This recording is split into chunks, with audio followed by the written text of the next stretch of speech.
দেশের বর্তমান পরিস্থিতিতে কয়েকটি বিচ্ছিন্ন উগ্র গোষ্ঠীর সহিংস তৎপরতা নিয়ে গভীর উদ্বেগ প্রকাশ করেছে অন্তর্বর্তী সরকার। এসব সহিংসতার বিরুদ্ধে সকল নাগরিককে সজাগ ও সতর্ক থাকার আহ্বান জানানো হয়েছে। সরকারের পক্ষ থেকে দেওয়া বিবৃতিতে বলা হয়েছে, সহিংসতা, ভীতি প্রদর্শন, অগ্নিসংযোগ এবং জানমাল ধ্বংসের যে কোনো ঘটনাকে সরকার দৃঢ়ভাবে ও দ্ব্যর্থহীনভাবে নিন্দা জানায়। এ ধরনের কর্মকাণ্ড কোনোভাবেই গ্রহণযোগ্য নয়। বিবৃতিতে উল্লেখ করা হয়, দেশের ইতিহাসের এই সংকটময় সময়ে বাংলাদেশ একটি গুরুত্বপূর্ণ গণতান্ত্রিক রূপান্তরের মধ্য দিয়ে অগ্রসর হচ্ছে। যারা বিশৃঙ্খলা সৃষ্টি করে এই অগ্রযাত্রাকে ব্যাহত করতে চায়, তাদের উদ্দেশ্য সফল হতে দেওয়া হবে না।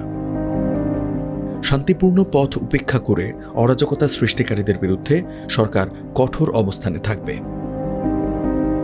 আসন্ন নির্বাচন ও গণভোটকে শুধুমাত্র রাজনৈতিক প্রতিক্রিয়া নয়, বরং একটি গুরুতর জাতীয় অঙ্গীকার হিসেবে উল্লেখ করেছে সরকার। বিবৃতিতে বলা হয়, এই অঙ্গীকার অবিচ্ছেদ্যভাবে শহীদ শরীফ ওসমান হাদির আত্মত্যাগের সঙ্গে জড়িত। তার স্মৃতির প্রতি সম্মান জানাতে হলে সকলকে সংযম, দায়িত্বশীলতা এবং ঘৃণার রাজনীতি প্রত্যাখ্যান করতে হবে।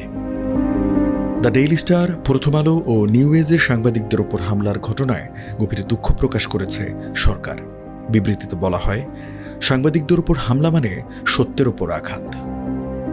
সহিংসতার মুখেও সাংবাদিকদের সাহস ও পেশাদারিত্ব যাতে প্রত্যক্ষ করেছে।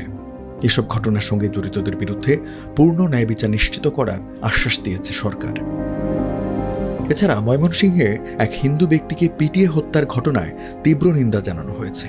সরকার স্পষ্ট করে জানিয়েছে, নতুন বাংলাদেশে এ ধরনের সাম্প্রদায়িক ও সহিংস ঘটনার কোনো স্থান নেই এবং এই নৃশংস অপরাধের সঙ্গে জড়িত কাউকেই ছাড় দেওয়া হবে না।